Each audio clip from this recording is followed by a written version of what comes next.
بسم الله الرحمن الرحيم. اللهم انفعنا بما علمتنا وعلمنا ما ينفعنا اللهم الهمنا مراشد امورنا وقنا شرور انفسنا ربنا تقبل منا انك انت السميع العليم.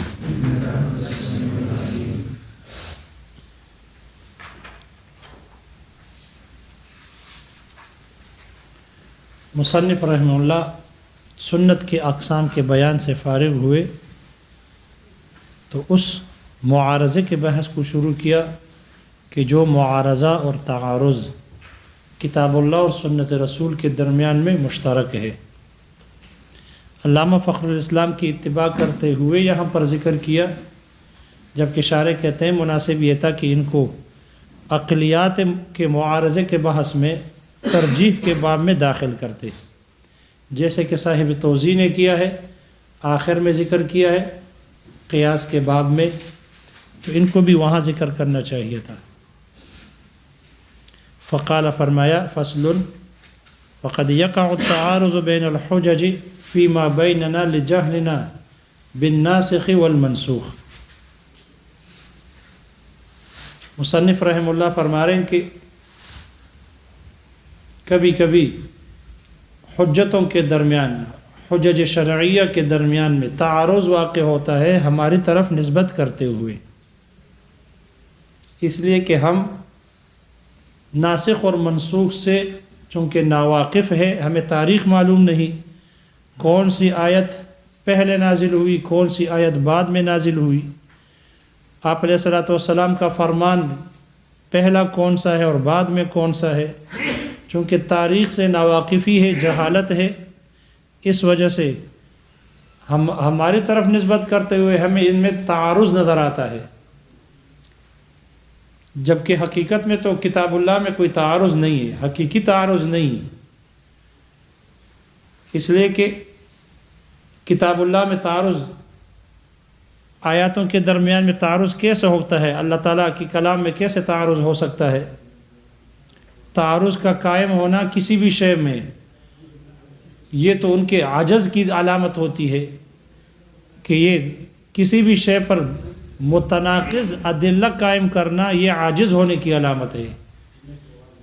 اور جبکہ اللہ تعالیٰ عجز سے یہ پاک ہے، بہت بلند ہے، اس لیے اللہ تعالیٰ کے کلام میں، اس کے رسول کے کلام میں تعارض نہیں ہو سکتا. ہاں جو تعارض ہے وہ ہماری طرف نسبت کرتے ہوئے ہے، اس لیے کہ ہمیں ناسخ اور منسوخ کا علم نہیں ہے، ہمیں تاریخ معلوم نہیں. تعارض کی ایک رکن ہے، ایک شرط ہے اور ایک حکم. تعارض کی حقیقت، تعارض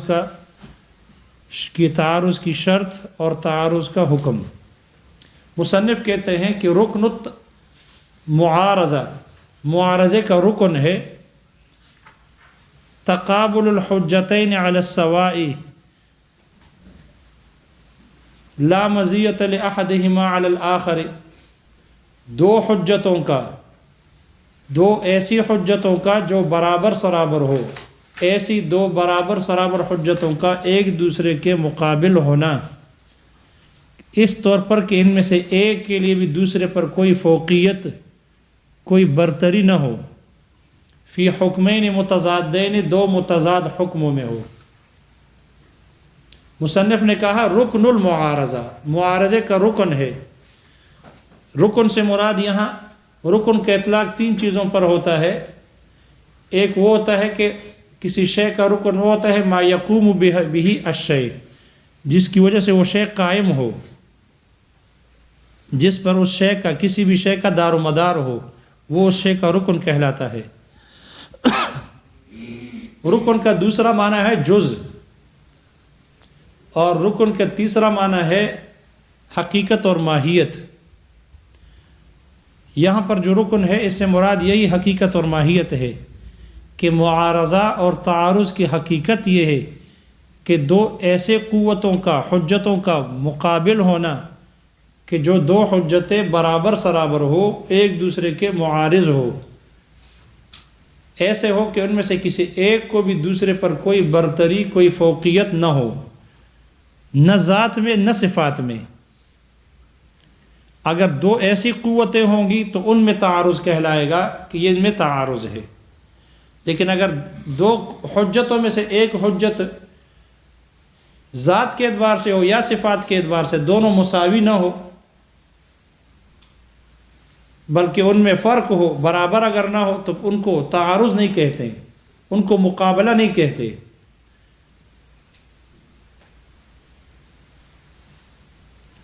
پھر وہ تعارض نہیں ہوگا، حقیقی تعارض نہیں ہوگا، صورتاً تعارض ہوگا۔ اگر قوت میں برابر نہ ہوں گے تو پھر صورتاً تعارض ہوگا، مقابلے کی ایک صورت پائی جا رہی ہے۔ جیسے کہ ایک پہلوان ہو اور ایک کمزور آدمی ہو، وہ میدان میں اترے اور لڑائی شروع کر دے، کیا ہو رہا ہے؟ مقابلہ ہو رہا ہے۔ تو مقابلہ تو دو برابر شخصیتوں کے درمیان میں ہوتا ہے جو قوت میں برابر ہو۔ یہاں تو ایک انتہائی کمزور اور چھوٹا ہے، دوسرا بہت بڑا ہے اور مضبوط ہے، تو یہ حقیقی مقابلہ نہیں ہے، یہ مقابلے کی ایک صورت ہے۔ اس لیے تقابل اور مقابلے کے لیے ضروری ہے کہ دونوں قوت میں برابر ہو، کسی ایک کو بھی دوسرے پر کوئی فوقیت حاصل نہ ہو، نہ ذات میں نہ صفات میں۔ یہی وجہ ہے شارح کہتے ہیں کہ مفسر اور محکم کے درمیان تعارض نہیں ہو سکتا، اس لیے کہ مفسر اس میں ظہور معنی کم ہے اور محکم میں قوت بڑھ کر ہے۔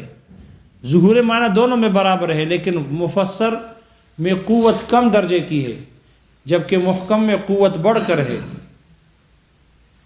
اس لیے کہ مفسر میں نسخ کا احتمال ہے، محکم میں نسخ کا احتمال نہیں۔ اسی طرح عبارت النص اور اشارت النص میں تعارض نہیں ہو سکتا، اس لیے کہ عبارت النص یہ قوی ہے بنسبت اشارت النص کے۔ عبارت النص میں 100 کے کلام ہوتی ہے جبکہ اشارت النص کے لیے کلام نہیں چلایا جاتا، لہذا ان میں حقیقی تعارض نہیں، صورتاً تعارض ہے، کیونکہ ایک دوسرے سے صفت میں بڑھ کر ہے۔ خبر واحد میں اور خبر متواتر میں تعارض نہیں ہو سکتا، اس لیے کہ خبر متواتر قوت میں بڑھ کر ہے اور خبر واحد میں وہ ضعیف ہے۔ اسی طرح کتاب اللہ کے خاص میں اور کتاب اللہ کے اس عام میں کہ جس میں سے بعض افراد کو خاص کیا گیا ہو، ان میں تعارض حقیقی نہیں ہے، صورتاً تعارض ہے، اس لیے کہ کتاب اللہ کا خاص حجت قطعی ہونے میں یہ ذات کے اعتبار سے بڑھ کر ہے، اور جبکہ وہ عام کہ جس میں سے بعض افراد خاص کیے گئے ہوں تو وہ ظنی ہو جاتا ہے، اس لیے وہ ظنی ہے اور یہ قطعی ہے، ان میں ذات کے اعتبار سے برابری نہیں، اس لیے خاص اولا ہے بنسبت اس عام کے جس میں سے بعض افراد خاص کیے گئے ہوں۔ یہاں اگر تقابل ہے، تعارض ہے تو صورتاً ہے، حقیقتاً نہیں۔ مصنف کہتے ہیں دو متضاد حکم میں ہو، یہاں قید ذکر کی دو متضاد حکموں میں، تعریف میں قید ذکر کی، رکن میں اس قید کو ذکر کیا، جبکہ شارح کہتے ہیں یہ قید صرف تبعاً ذکر کیا ہے ورنہ یہ قید شرط کے ضمن میں آ رہی ہے، یہاں اس کو ذکر نہیں کرنا چاہیے تھا لیکن یہاں تبعاً ذکر کیا ہے کہ دونوں قوتیں آپس میں ان کا ایک دوسرے کے مقابل ہو، دو متضاد حکموں میں ہو، اس طور پر کہ اگر ایک حکم سے حلت معلوم ہو رہا ہو، ایک حکم میں حلت ہو دوسرے میں حرمت ہو، تو دونوں متضاد ہے تب تعارض ہوگا۔ یہ ہے معارضہ کا رکن، یعنی حقیقت اور ماہیت۔ معارضے کے لیے شرط ہے اتحاد المحل اور وقت، محل کا ایک ہونا شرط ہے اور وقت کا بھی ایک ہونا شرط ہے، مع تضاد الحکم، حکم میں تضاد کے ساتھ، حکم میں تضاد ہو اور محل ایک ہو، وقت بھی ایک ہو۔ اگر محل ایک نہ ہوگا تو پھر تعارض نہیں ہوگا، اگر محل ایک نہیں ہے تو تعارض نہیں۔ جیسے کہ نکاح ہے، نکاح یہ بیوی میں حلت کو ثابت کرتا ہے لیکن یہی نکاح اس کی ماں میں حرمت کو ثابت کرتا ہے۔ جو ہی بیوی سے نکاح ہو تو نکاح کرتے ہی اس کی ماں اس پر حرام ہو جاتی ہے، تو وہ ایک ہی نکاح ہے لیکن محل الگ الگ ہے اور متضاد حکم ثابت ہو رہے ہیں، لیکن محل الگ الگ ہے، اس لیے اس کو تعارض نہیں کہتے، اس لیے کہ نکاح سے بیوی حلال ہو گئی اور اس کی ماں کیا ہو جاتی ہے؟ حرام، لیکن محل الگ الگ ہے۔ یہ حلت اور حرمت الگ الگ محل میں ہے، اس لیے اس کو تضاد نہیں کہتے۔ اسی طرح حکم وقت بھی ایک ہو، اگر وقت ایک نہ ہوگا تو تضاد نہ ہوگا، تعارض نہ ہوگا۔ جیسے کہ خمر یہ حلال بھی ہے اور حرام بھی ہے، شراب حلال تھی ابتدائی اسلام میں اور حرام ہے، اس کے بعد حرام ہو گئی، اب تک حرام ہے، تو اس کو تعارض نہیں کہتے کہ یہ تو تعارض ہے کہ شراب حرام بھی ہو اور حرام بھی ہو، حلال بھی اور حرام بھی ہو۔ تو حلال اور حرام دو متضاد حکم ہے لیکن وقت ایک نہیں ہے۔ اسی طرح حکم میں بھی تضاد کا ہونا ضروری ہے، اگر حکم ایک ہوگا تو پھر تضاد نہ ہوگا، یہ ظاہر بات ہے۔ شارع کہتے ہیں نسبت کا ایک ہونا بھی ضروری ہے کہ نسبت بھی ایک ہو، اگر نسبت ایک ہوگا تو تعارض ہوگا وگرنہ نہیں ہوگا۔ مثال کے طور پر بیوی ہے، بیوی حرام ہے اور یہی بیوی حلال بھی ہے، یہی زوجہ کی نسبت جب زوج کی طرف ہو، بیوی کی نسبت جب شوہر کی طرف ہو، یہی بیوی حلال ہے، اور جب بیوی کی نسبت غیر زوج کی طرف ہو، شوہر کے علاوہ کسی اور کی طرف ہو، یہی بیوی حرام ہے۔ تو ایک ہی عورت حلال بھی ہے اور حرام بھی ہے، حلال شوہر کے لیے ہے اور حرام شوہر کے علاوہ کے لیے حرام ہے، تو نسبت بدل گئی، اس لیے اس کو تعارض نہیں کہیں گے۔ تین چیزیں ذکر کی، اتحاد الوقت، اتحاد المحل اور اتحاد النسبت، تین ذکر کیے، ویسے تین نہیں ہے، کل کتنے ہیں؟ 8 ہے۔ در تناقض ہشت وحدت شرط داں، وحدت موضوع محمول و مکان، وحدت جز، وحدت شرط جز و کل، وحدت شرط و اضافت جز و کل، قوت و فعلس در آخر زمان۔ یہ 8 چیزیں ہیں، وہ جو منطق میں پڑھ چکے ہو، ان 8 میں اتحاد کا ہونا ضروری ہے۔ یہاں صرف 3 ذکر کیے، تو صرف 3 نہیں ہے بلکہ 8 ہیں، ان 8 میں اتحاد کا ہونا شرط ہے تناقض کے لیے اور تعارض کے لیے۔ تعارض کا حکم یہ ہے کہ جب 2 آیتوں کے درمیان تعارض ہو تو رجوع کیا جائے گا سنت کی طرف۔ اگر 2 آیتوں میں تعارض آ جائے تو پھر تیسری آیت کی طرف رجوع نہیں کیا جائے گا، بلکہ اذا تعارض تساقط، جب ان میں تطبیق کی کوشش ممکن نہ ہوگی، تطبیق اگر ممکن نہ ہو تو پھر اس صورت میں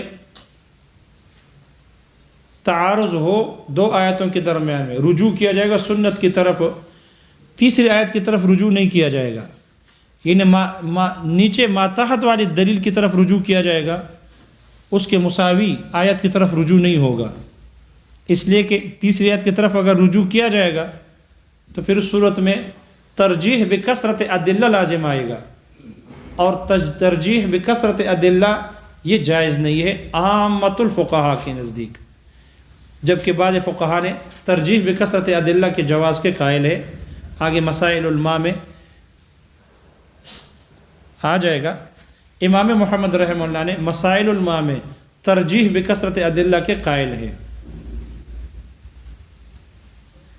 اس لیے کہ اگر ایک دعوے پر ایک جانب 2 گواہ ہوں تو تب بھی دعویٰ ثابت ہے، اور اگر 100 گواہ آ جائے تب بھی دعویٰ ثابت ہے، تو 2 ہوں اور یا 100 ہوں دونوں برابر ہے، اس لیے ادلہ کے کثیر ہونے سے ترجیح دینا درست نہیں، اس لیے جب 2 آیتوں میں تعارض ہو جائے تو رجوع کیا جائے گا اس سے ماتحت دلیل کی طرف، سنت کی طرف رجوع ہوگا، اگر میں سنت موجود ہو، اگر سنت اس مسئلے میں سنت موجود نہیں تو پھر اس سے نیچے والے دلیل کی طرف رجوع ہوگا، اقوال صحابہ یا قیاس کی طرف رجوع کیا جائے گا۔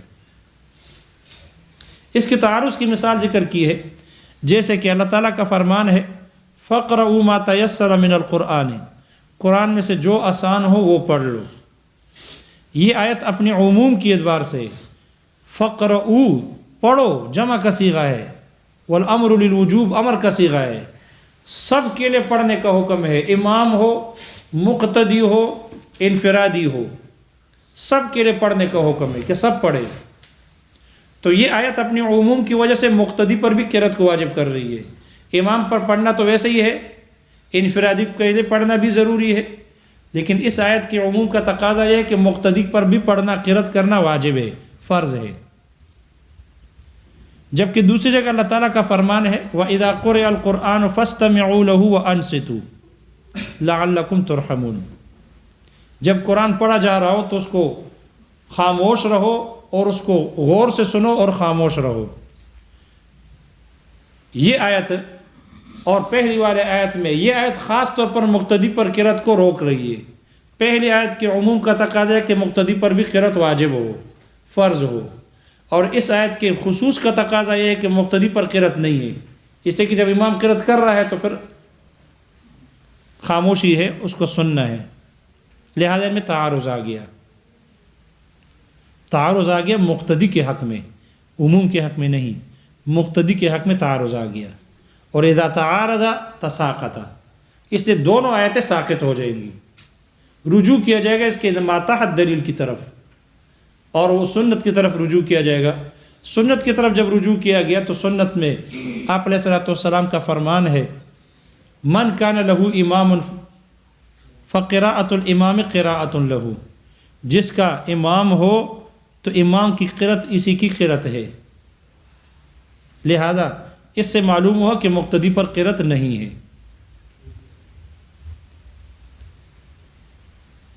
اور اگر دو سنتوں میں تعارض ہو تو پھر اس صورت میں تیسری سنت کی طرف رجوع نہیں ہوگا، بلکہ اس کے ماتحت، اس کے نیچے والے دلیل کی طرف رجوع کیا جائے گا، اقوال صحابہ کی طرف رجوع ہوگا یا قیاس کی طرف۔ ماتن نے لفظ او درمیان میں ذکر کیا، اقوال صحابہ کی طرف رجوع ہوگا یا قیاس کی طرف۔ شارح کہتے ہیں مصنف نے او ذکر کیا علامہ فخر الاسلام کی اتباع میں، کیونکہ انہوں نے بھی اسی طرح کیا ہے۔ اب کس کی طرف رجوع ہوگا، مقدم کون ہوں گے؟ تین قول ہے۔ پہلا قول یہ ہے کہ صحابہ کے اقوال مقدم ہے، جب دو سنتوں میں تعارض آ جائے تو مطلقاً صحابہ کے اقوال کی طرف رجوع ہوگا، قیاس پر مقدم ہے۔ دوسرا قول یہ ہے کہ مطلقاً قیاس مقدم ہے، قیاس کی طرف رجوع ہوگا، قیاس مقدم ہے صحابہ کے اقوال پر۔ تیسرا قول یہ ہے کہ جنہوں نے ان دونوں قولوں کے درمیان ملایا ہے، دونوں قولوں کو جمع کیا، اور وہ یہ ہے کہ ہم صحابی کے قول کو دیکھیں گے۔ صحابی کے اقوال دو طرح کے ہوتے ہیں، صحابی کی جو بات ہوتی ہے، جو قول ہوتی ہے، اقوال، وہ یا قیاس کے مطابق ہوں گے یا قیاس کے خلاف ہوں گے، یعنی عقل سے اس کا ادراک ممکن ہوگا یا ناممکن ہوگا۔ قیاس کے مطابق ہیں، عقل سے اس کا ادراک ہو سکتا ہے یا نہیں ہو سکتا۔ اگر عقل سے اس کا ادراک ہو سکتا ہے، قیاس کے مطابق ہے، تو پھر قیاس مقدم ہے صحابہ کے اقوال پر، اور اگر وہ قیاس عقل سے اس کا ادراک نہیں ہو سکتا تو پھر وہ ضرور، کیونکہ قیاس کے موافق نہیں ہے اور صحابی ایسی بات کر رہے تو ضرور انہوں نے یہ بات آپ علیہ الصلوۃ والسلام سے سنی ہوگی، پھر وہ حدیث ہوگی۔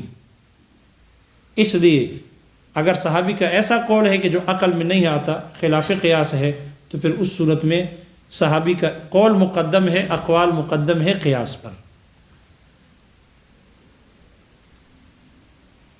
دو سنتوں کی تعارض کی مثال ذکر کی ہے شارح نے، جیسے کہ حضرت نعمان ابن بشیر رضی اللہ عنہ صحابی رسول ہے، انہوں نے ایک روایت نقل کی آپ علیہ الصلوۃ والسلام کی کہ آپ علیہ الصلوۃ والسلام نے صلاۃ کسوف پڑھی، سورج گرہن کی نماز، سورج گرہن کی نماز آپ نے پڑھی، 2 رکعتیں پڑھی، ہر رکعت میں 1 رکوع 2 سجدے، عام نمازوں جیسے ہر رکعت میں 1 رکوع 2 سجدے، تو 2 رکعت آپ نے 2 رکعت پڑھی صلاۃ کسوف۔ جبکہ حضرت عائشہ صدیقہ رضی اللہ عنہا نے روایت بیان کی اور وہ فرماتی ہیں کہ آپ نے صلاۃ کسوف پڑھی ہر رکعت میں، 2 رکعتوں میں، تو ہر رکعت میں 2 رکوع اور 2 سجدے تھے، تو 2 رکعت پڑھیے 4 رکوع اور 4 سجدوں کے ساتھ، 2 رکعت 4 رکوع 4 سجدوں کے ساتھ، یعنی ہر رکعت میں دو دو رکوع کیے آپ نے. اب ان میں تعارض آ گیا. حضرت نعمان ابن بشیر رضی اللہ عنہ کی روایت سے ہے کہ عام نمازوں کی طرح ہر رکعت میں ایک رکوع دو سجدے، جبکہ حضرت عائشہ صدیقہ رضی اللہ عنہ فرماتی ہے کہ نہیں، 4 رکوع تھے اور 4 سجدے تھے. تعارض آ گیا. اور تعارض کی وجہ یہ ہے، محدثین نے اس کی وجہ یہ لکھی ہے کہ جب آپ صلاۃ کسوف پڑھا رہے تھے تو طریقہ یہی ہے کہ نماز لمبی ہوتی ہے، جب تک سورج کھل نہ جائے نماز جاری رہتی ہے. تو آپ نے صلاۃ کسوف پڑھائی، بہت لمبی پڑھائی آپ نے پڑھائی ہے. تو اس آپ کے بعد مردوں کی صفیں، مردوں کے بعد پھر بچوں کی صفیں تھی، پھر بچوں کے بعد عورتوں کی صفیں تھی. تو نعمان ابن بشیر رضی اللہ عنہ اس وقت بچے تھے، عورتوں سے پہلے ان کی صفیں تھی. ان کے بعد پھر عورتوں کی صفیں میں حضرت عائشہ صدیقہ رضی اللہ عنہ وہ بھی موجود تھی. آپ علیہ الصلوۃ والسلام نماز پڑھا کے چونکہ نماز لمبی تھی اس لیے قیام لمبا ہو گیا، تو آپ قیام کے دوران ہی تھوڑے سے جھک گئے، طول قیام کی وجہ سے جھک گئے، تو ادھر پیچھے عورتوں کو نظر نہیں آ رہا تھا. اس وجہ سے حضرت عائشہ رضی اللہ عنہ یہ سمجھی کہ آپ رکوع میں چلے گئے. پھر تھوڑی دیر کے بعد پھر آپ سیدھے ہو گئے، پھر اس قرات کے بعد پھر اس کے بعد آپ رکوع میں چلے گئے. دونوں رکعتوں میں آپ طول قیام کی وجہ سے جھک گئے تھے، تو وہ یہ سمجھی کہ آپ نے رکوع کر لیا، اور ہر رکعت میں 2 رکوع ہو گئے. اس لیے حضرت عائشہ رضی اللہ عنہ نے فرمایا کہ آپ نے 2 رکوع کیے ایک رکعت میں. جبکہ نعمان ابن بشیر رضی اللہ عنہ سے آگے تھے، وہ بچوں کے صفوں میں تھے، ان کی صفیں آگے تھی، تو ان کو نظر آ رہا ہوگا کہ آپ نے رکوع نہیں کیا، ویسے جھک گئے ہیں. اس لیے اختلاف آ گیا 2 روایتوں میں. لہذا جب 2 روایتوں میں حدیثوں میں تعارض آ جائے تو رجوع کیا جائے گا ما بعد والے اقوال کی طرف، صحابہ کے اقوال کی طرف یا قیاس کی طرف. لہذا جب بعد والے اس کی طرف رجوع کیا گیا تو ان کو باقی نمازوں پر قیاس کیا گیا. باقی نمازیں، ہر نماز جو بھی نماز ہو، ساری نمازیں ہر رکعت میں ایک ہی رکوع ہوتی ہے، اور یہ بھی عام نمازوں جیسی کوئی نماز ہے. اس لیے باقی نمازوں پر قیاس کرتے ہوئے یہی کہا گیا کہ صلاۃ کسوف میں بھی ہر رکعت میں ایک ہی رکوع اور 2 سجدے ہیں، عام نمازوں جیسی ہے. ہر رکعت میں 2 سجدے نہیں ہیں.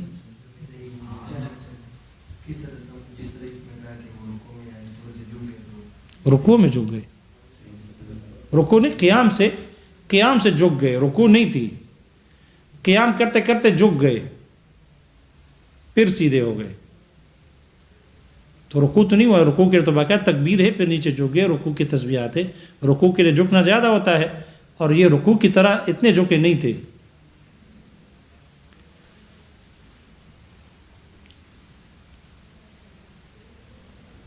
اور جہاں پر اگر 2 سنتوں میں تعارض ہو اور نیچے والے دلیل کی طرف رجوع کیا جائے گا. اگر نیچے بھی تعارض ہو، صحابہ کے اقوال میں بھی تعارض ہو، تو پھر قیاس کی طرف رجوع کیا جائے گا. اور اگر قیاس میں بھی تعارض ہو تو پھر مصنف کہتے ہیں یجب تقریر الاصول، پھر تقریر اصول پر عمل کرنا لازم ہے. ہر شے کو اس کے اصل پر باقی رکھنا لازم ہے. جیسے کہ سور حمار میں تعارض آ گیا. سور حمار، گدھے کے جھوٹے پانی میں ادلہ متعارض ہو گئے، دلائل میں تعارض آیا، تو اس میں تقریر اصول پر عمل کیا گیا. اس میں تقریر اصول واجب ہے.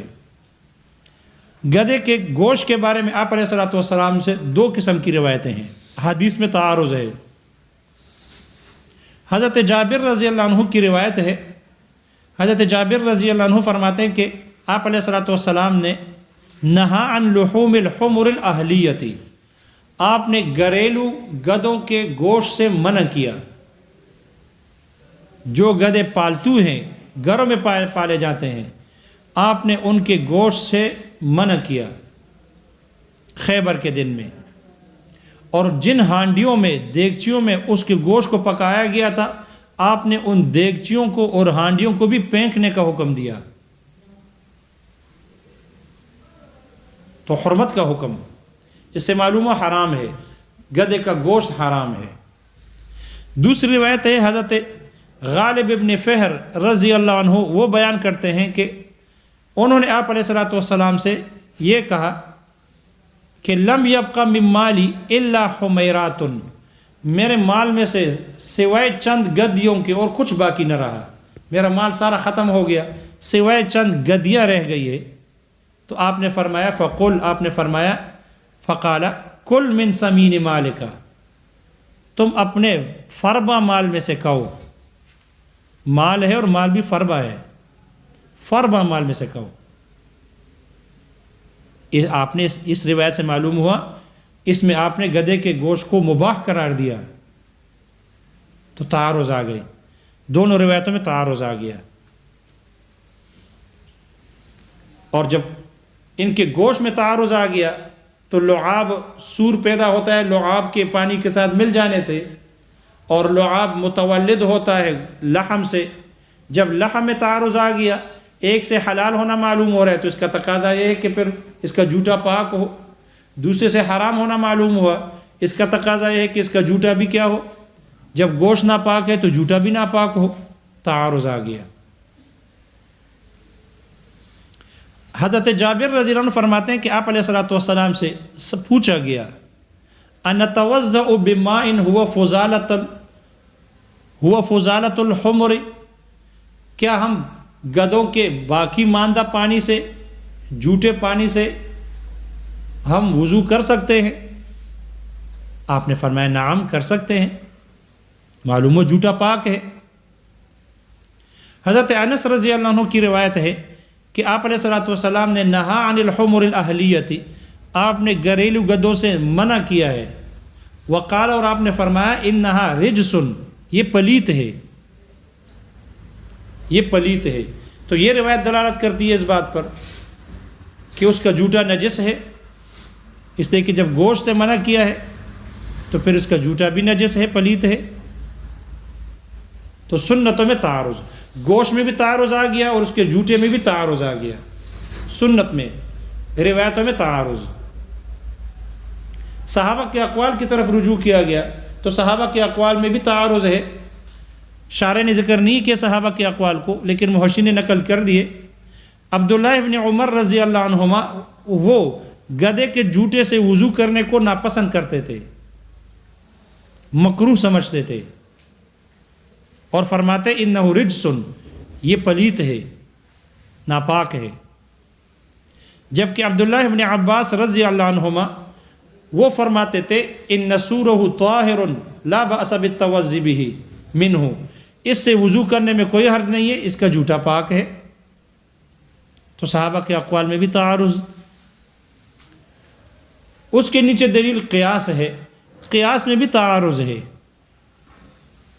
اس لیے کہ گدھے کا جو جوٹا ہے اس کو ہم کس کے ساتھ ملائے؟ اگر ہم پاک کرنے میں اگر ہم اس کو ملائے گدھے کے پسینے پر قیاس کرے تو گدھے کا پسینہ بالاتفاق پاک ہے، گدھے کا پسینہ بالاتفاق پاک ہے۔ تو اگر ہم اس کے جوٹے کو اس کے پسینے کے ساتھ ملائے پاک قرار دینے میں، تو پسینے کے ساتھ ملائیں گے تو پاک ہو جائے گا، لیکن پسینے کے ساتھ ملا نہیں سکتے، اس لیے کہ پسینے میں ضرورت زیادہ ہے بنسبت جوٹے کے، جوٹے میں ضرورت نہیں اتنی جتنے کہ پسینے میں ضرورت زیادہ ہے، یعنی اس سے پسینے سے بچنا مشکل ہے، اس لیے کہ یہ تو اس وقت کی سواری تھی، پجارو گاڑی تھی اس وقت کی، لوگ اس پر سواری کرتے تھے، تو ظاہر بات ہے جانور ہے، سردی گرمی، پھر عرب کی گرمی، تو اس پر پسینہ آنا تو یقینی ہے، تو سواری جب اس پر بیٹھے گا تو پسینے سے کیسے بچے گا؟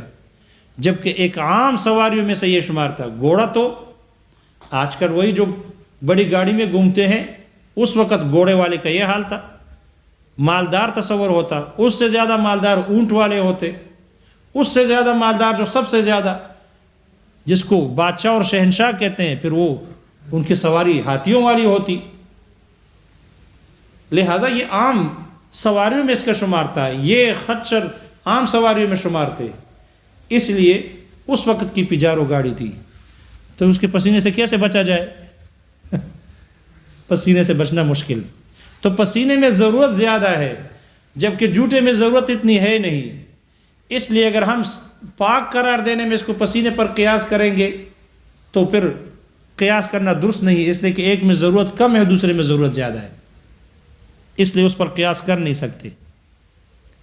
اور اگر ناپاک قرار دینے میں ہم اس کو دودھ کے ساتھ بھی نہیں ملا سکتے، گدھے کے جھوٹے کو گدھے کے دودھ کے ساتھ بھی نہیں ملا سکتے، اس پر قیاس نہیں کر سکتے ناپاک قرار دینے میں، اس لیے کہ گدھے کے دودھ میں ضرورت کم ہے، وہاں ضرورت نہیں، جبکہ پسینے میں ضرورت ہے، جھوٹے میں ضرورت ہے، ضرورت پیش آ جاتی ہے پانی کی، تو وہاں جھوٹے میں ضرورت ہوتی ہے لیکن دودھ میں ضرورت کم ہے، اس لیے کہ دودھ بھی گوشت سے پیدا ہوتا ہے اور لعاب بھی گوشت سے پیدا ہوتا ہے. تو ناپاک قرار دینے میں ہم دودھ پر بھی قیاس نہیں کر سکتے، اس لیے کہ ایک میں ضرورت پائی جا رہی ہے جھوٹے میں، جبکہ دودھ میں ضرورت نہیں ہے.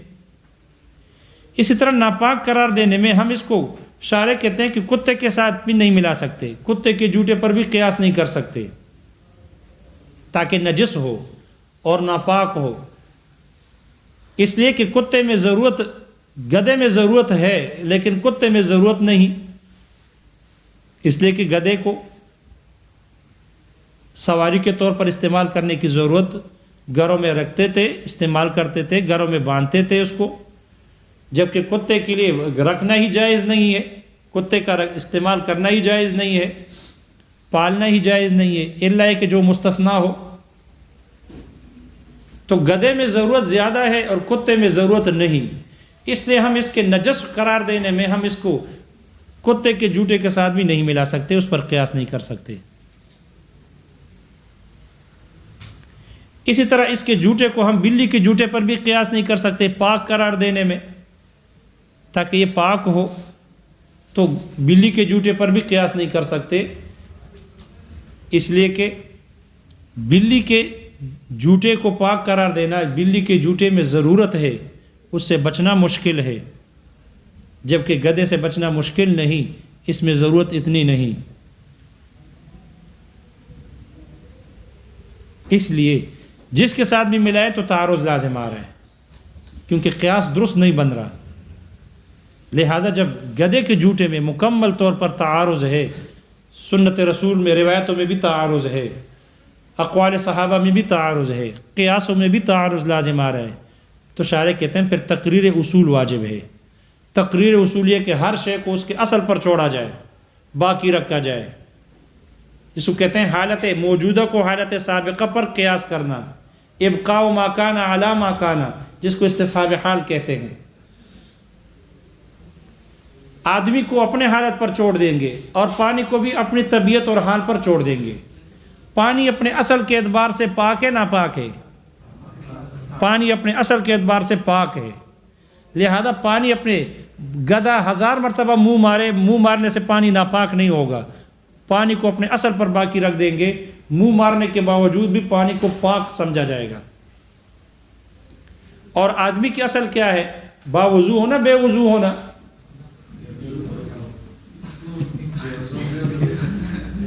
آدمی کا اصل حالت حدث محدث ہونا آدمی کا اصل ہے. اور جب ماں باپ سے آتا ہے تو حاجی بن کر آتا ہے، احرام باندھ کر باوضو تہجد گزار تو نہیں آتا نا. اس لیے آدمی کا اصل بے وضو ہونا، محدث ہونا اس کا اصل ہے، باوضو ہونا، طہارت پر ہونا اس کا عارض ہے. لہذا آدمی کو بے وضو اصل پر چھوڑا جائے گا. لہذا اگر اس سے پانی سے وضو کر بھی لے، 1000 مرتبہ وضو کر لے، صابن لگا کر اور پتہ نہیں کیا کیا لگا کر بھی کر لے، تب بھی پاک نہیں ہوگا. کیوں؟ اس لیے کہ ہر ایک کو اپنے اصل پر چھوڑا گیا.